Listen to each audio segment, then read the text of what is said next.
Hi there, I'm Denise Yarborough. I'm the director of the G. Bennett Program for Lifelong Learning at CRCDS, and we are the sponsors of this event, along with the generous support of many judicatories, the American Baptist Conference of the Rochester-Genesee region, the Presbyteries of Geneva and of the Genesee Valley, the United Methodist Conference of Upper New York, and the Episcopal Diocese of Rochester. So we want to thank all those co-sponsors, because without them we could not have brought this event to you.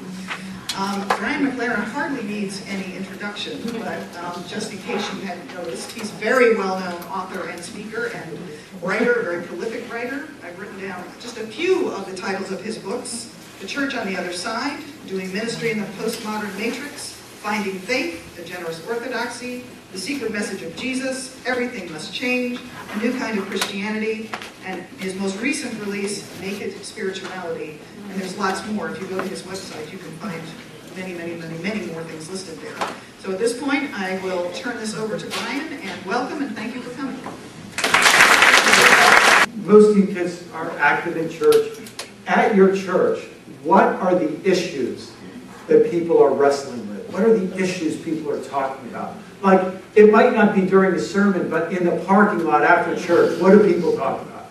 And so there's a couple moments of, it's quiet, and then somebody raises their hand and says, at my church, the big issue is King James Bible. Can you use any Bible beside the King James? Somebody else says, at my church, we're having a big controversy about speaking in tongues. So I put, this is the days of the charismatic, we talk about speaking in tongues. Somebody else said, in my church, it's creation versus evolution. Somebody else, can women be pastors? And another one I remember was blue jeans in church. Big blue jeans issue, and another, we've got somebody. And then somebody else was, guitars in worship. And then somebody else says, guitars, that's no big deal. Drums in worship. And so we filled up the sheet with issues like this, and I, ripped the page off, and we were at a barn, and there were nails sticking out, so I just sort of stick the, the paper up, and it's flopping on the wall. And then I said, okay, here's my next question. And this is, these kids are public school kids. So I said, when you're hanging out with your friends at school, and you're talking about something serious, it's not like who's dating who or who's having an acne outbreak, but when you have a serious conversation, what do you talk about with your friends? And somebody says, overpopulation. Somebody else says, nuclear war. Somebody else says, pollution. Somebody else says, extinction of species. Somebody else says, diseases. This is before AIDS and all the rest. Somebody else said, poverty. Somebody else said, racism and civil rights. And so we filled up that page with these sorts of issues, and I ripped that one off, and I went over and just stuck it up on the opposite wall. Now, the truth be told, this was the end of my inspiration. And so at this point, I'm kind of waiting, for my next guidance of where to go next. And it wasn't coming. So I remember sort of standing there with this little, magic marker in my hand, and I look at this page, and then I look at this page, and I sort of knew that there was something I wanted to say. And I think the students, when I didn't say anything, decided that this was a dramatic pause. So they started looking at this page and this page. And I'm sure it didn't happen for everybody in the room. But for a lot of us in the room, there was almost like a shiver that went up our back. Because what we all realized, first of all, is that there was nothing in common between these two lists.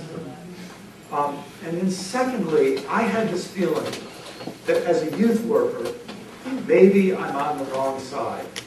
Because the better job I do at getting all of these teenagers to care about the church, and care about their faith, and care about God, and be committed Christians, means that they're going to be involved in churches and spend the rest of their lives focusing on these issues. And it's pretty depressing? I mean, this is 35 years ago. And it's pretty depressing that a lot of those issues are still what people are arguing about. Add a few more.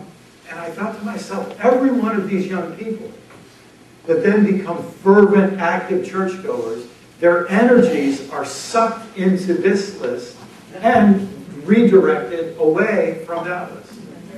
And I remember just thinking, something's wrong. And I had no idea what I said after that, and I don't know. But it turned out pretty well, however it happened. Because I remember one of the other counselors at this youth camp, who's still a close friend, came up to me after and says, wow, that was really a good talk. I said, well, you know.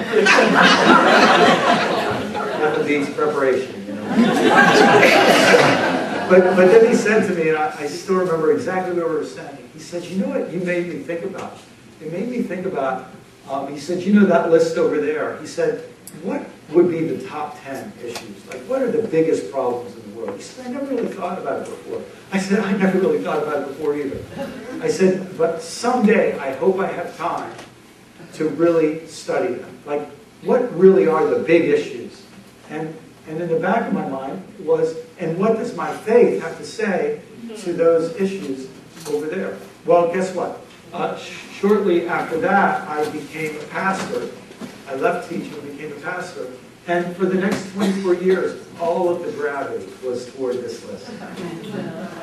I mean, I never had anybody come up to me after a sermon saying, how does that scripture that you talked about today relate to global poverty?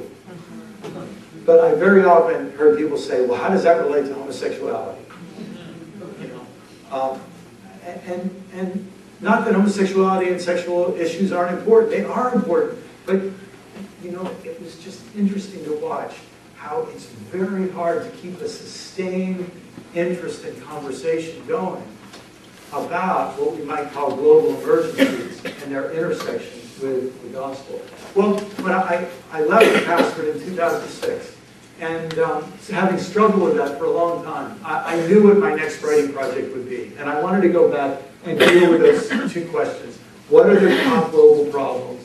And what does the message of Jesus say to those problems? And that became a book, Everything Must Change, which later had a much, probably less scary cover.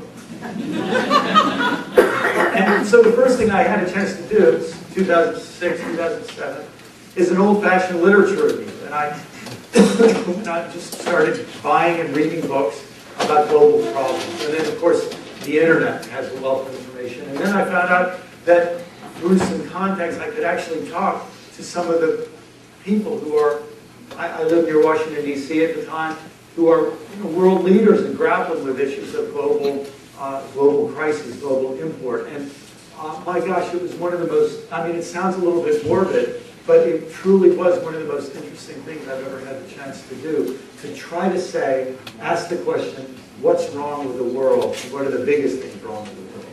And then to say, what does the good news of Jesus Christ, the message of Christ, the whole biblical story have to say to those problems? Well, one of the things I found out, and by the way, those of you in the back, if you can read this, you don't need glasses, all right? Don't worry about the details here, but I found this, for example, I'd never known that there was something called the United Nations University. It's like the Library of Congress. They provide research to the members of the United Nations. And they came up with a list of the 15 global challenges. And in fact, you may have heard every year they issue something called the State of the Future report based on these 15 challenges. And as you can imagine, it has been going backward in the last couple of years in many areas. But it's a good list. Things like sustainable development, clean water, population growth, the gap between rich and poor, conflicts, terrorism, weapons of mass destruction, status of women, organized crime, energy. A lot of the same issues that those high school and college students put on that list are the very issues that the United Nations University focuses on. You've probably all heard of the 8 Millennium Development Goals. If you haven't, I kind of think any citizen of the planet ought to have this in their mind. That the United Nations, 191 nations at the time, agreed that we should devote ourselves to eradicating extreme poverty and hunger, achieving universal primary education, promoting gender equality, empowering women, reducing child mortality, improving maternal health, dealing with major diseases, environmental sustainability, and getting global partnerships off the ground. A very, very important list. Again, it's just incredibly depressing that after the economic downturn, almost everybody has been retreating from commitments in these areas.